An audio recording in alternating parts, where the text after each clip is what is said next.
Hello दोस्तों, आपका theory 4.0 के लिए हम आज पढ़ाने वाले हैं 6 क्लास के अध्याय 1 पृथ्वी पर स्थानों की स्थिति। इसको हम पढ़ेंगे। देखिए, पढ़ते हैं इसके बारे में।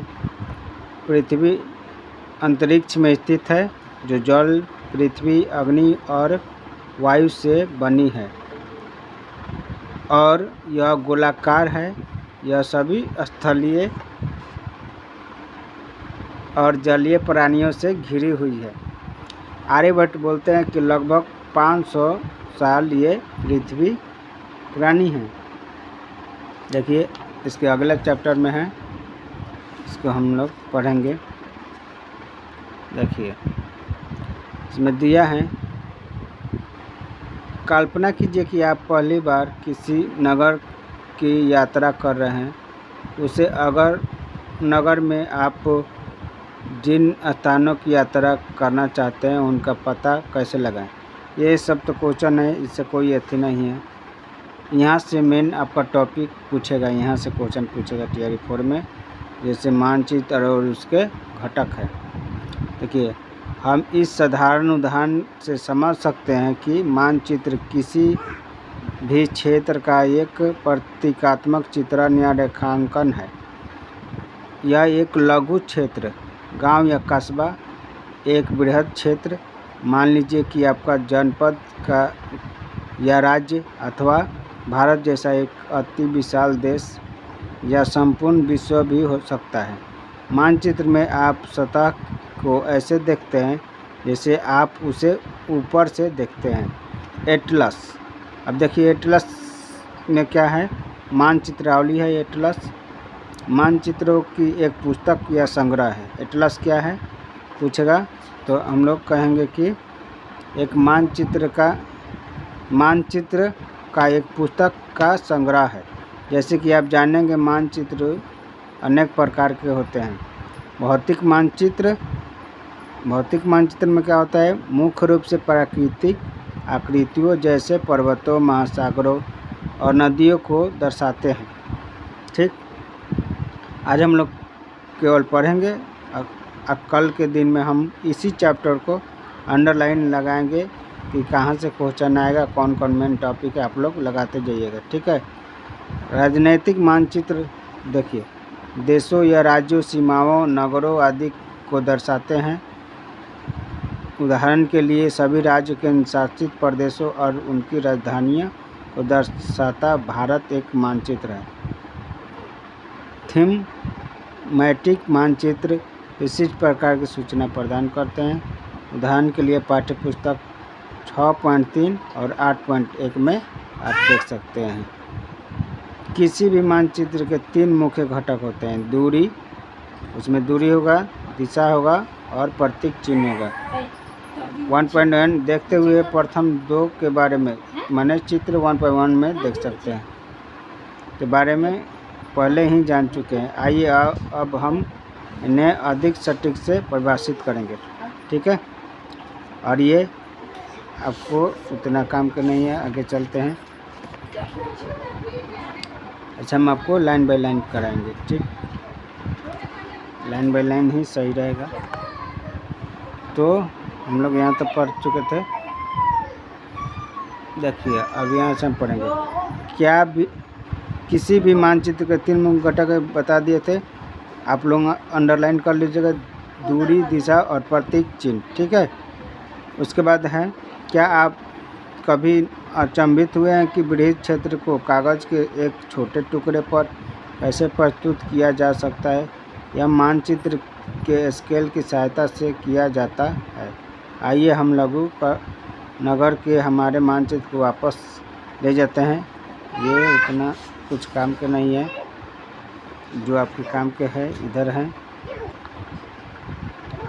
माना कि देखिए, आपको दिख रहा होगा, साइज से हम कर लेते हैं पहले। माना कि 500 मीटर, हम कहेंगे कि स्केल 1 मीटर 500 मीटर है। अब इस पाठ्य पुस्तक अध्याय 5 के चित्र 5.2 में भारत के मानचित्र को देखिए। 5.2 में आप लोग देख सकते हैं, आगे दिखाएंगे भी हम। स्केल के नीचे कौन रूलर द्वारा दर्शाई गई जिसकी लंबाई 500 मीटर होगी और किनारे पर किलोमीटर लिखा हुआ होगा। सामान्यतः इसका अर्थ यह होता है कि जो रूलर मुद्रित मानचित्र 2.5 सेंटीमीटर मापता है वह भूमि पर 500 किलोमीटर को दर्शाता है।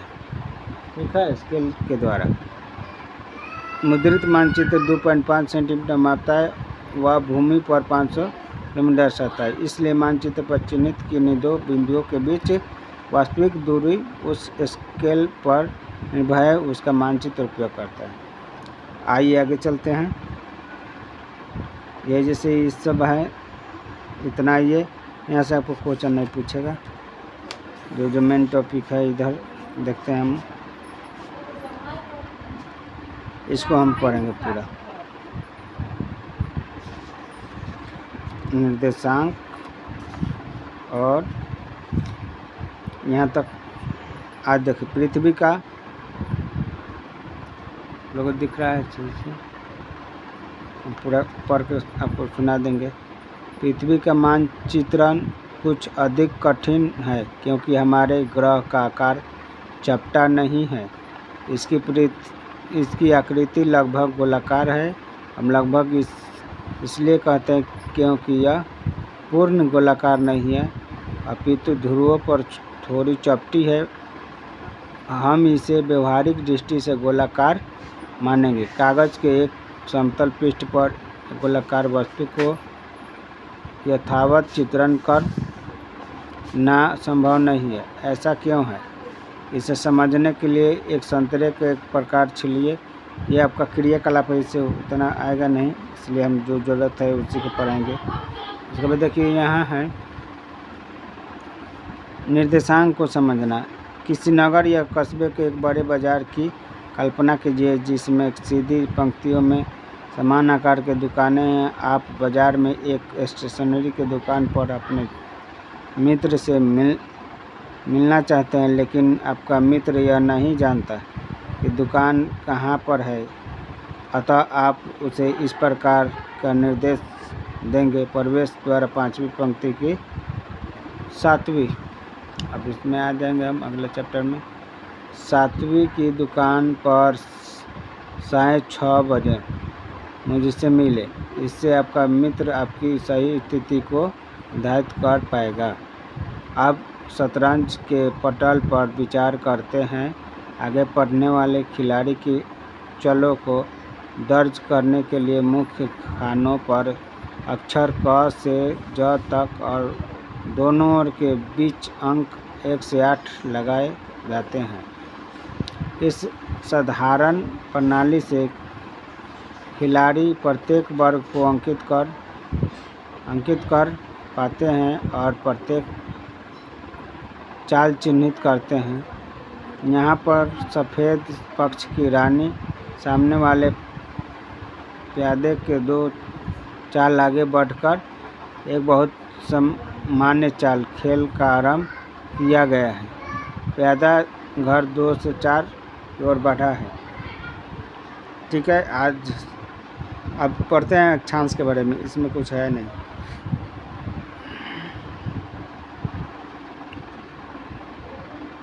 अब देखिए, आइए ग्लोब को पुनः देखते हैं। इस पर उत्तर ध्रुव और दक्षिण ध्रुव की पहचान करना सरल है। ग्लोब को घुमाइए। जब यह घुमाया जाता है तो ऊपरी और निचले स्तर पर स्थित बिंदु 2 ध्रुव है। इनके मध्य में भूमध्य रेखा विषुवत वृत्त होती है। उस वृत्त को पहचानिए जो इसे चिन्हित करता है। कल्पना कीजिए कि आप भूमध्य रेखा पर खड़े हैं और दोनों ध्रुवों के में से किसी एक ध्रुव की ओर यात्रा कर रहे हैं। ऐसा करते समय भूमध्य रेखा से दूरी बढ़ती जाएगी। अक्षांश भूमध्य रेखा से इसी दूरी को मापता है। आप इस यात्रा के किसी भी बिंदु पर एक काल्पनिक रेखा खींच सकते हैं जो भूमध्य रेखा के समांतर पूर्व से पश्चिम की ओर जाती है। इस प्रकार की रेखा को अक्षांश समांतर कहा जाता है। इसको अंडरलाइन कर सकते हैं, इससे क्वेश्चन आ सकता है। किसी प्रकार की रेखा अक्षांश कहा जाता है। किसी प्रकार की रेखा अक्षांश कहा जाता है यह पृथ्वी के चारों ओर एक वृत्त बनाती है। पुनः ग्लोब पर सुनिश्चित करना सरल है कि सबसे बड़ा वृत्त विषुववृत्त है, जबकि हम जैसे ही उत्तर की ओर या दक्षिण की ओर आगे बढ़ते हैं तो अक्षांश द्वारा अंकित किए गए वृत्त छोटे हो जाते हैं। ठीक है, आप लोगों को दिख रहा होगा, चाहे नहीं दिखा, इस यहाँ से यहाँ तक लाइन हम पढ़े हैं। आगे चलते हैं, देखते हैं कौन से चैप्टर हैं। देखिए इसको तो उतना नहीं है, कुछ यहाँ से आएगा नहीं क्वेश्चन।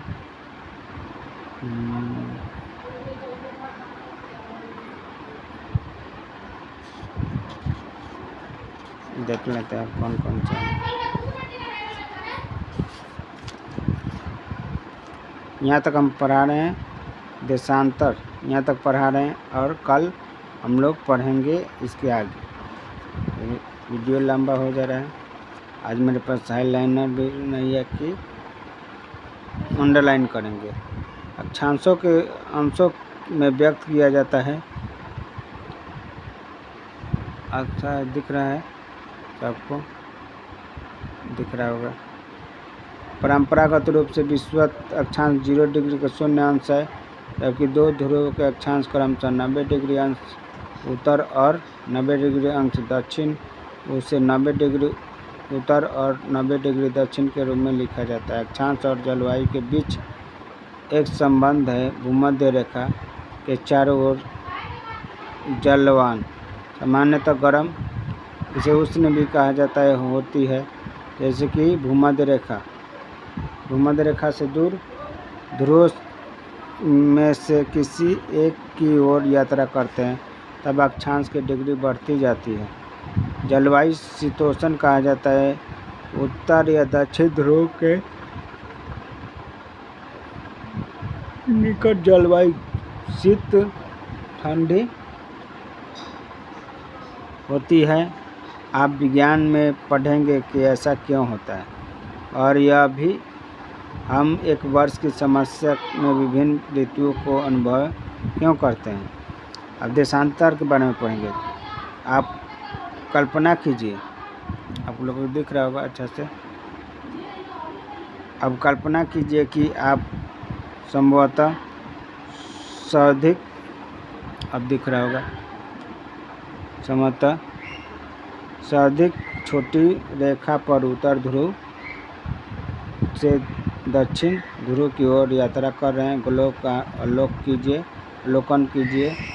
आप पाएंगे कि यूरोप और अफ्रीका के मार्ग से जाने की जगह आप एशिया के मार्ग से भी जा सकते हैं और दूरी एक समान होगी। इन रेखाओं का देशांतर यमंतर, इसको मेरिडियन ऑफ लॉन्गिट्यूड कहा जाता है। इसको अंडरलाइन करिए। ये अर्धवृत्त है जो एक ध्रुव से दूसरे ध्रुव तक जाते हैं। ठीक है,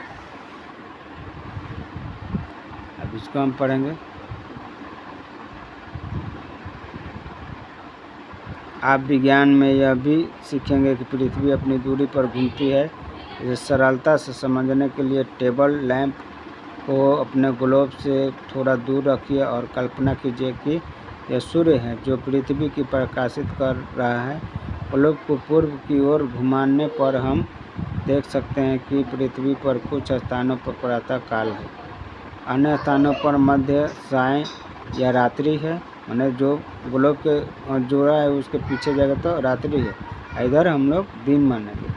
पृथ्वी पर कुछ स्थानों पर प्रातः काल है। ठीक है, तो जब एक देश में प्रातः नाश्ते का समय होता है, अन्य देश में मध्याह्न भोजन का समय होता है, और किसी तीसरे देश में लोग रात्रि का भोजन गहरी नींद में सो रहे होते हैं। इसी कारण जैसे हम लोग यहाँ रात है तो वहाँ क्या होगा, दिन होगा। जैसे अमेरिका होगा, इंग्लैंड होगा। ठीक है, इसी कारण का एक स्थान देशांतर के माप द्वारा हम उस स्थान के समय को भी मापेंगे। आइए देखें कि यह कैसे होता है। देशांतर को मापने के लिए हमारे द्वारा प्रमुख यमोत्तर कहे जाने वाले संदर्भ बिंदु को परिभाषित करना आवश्यक है।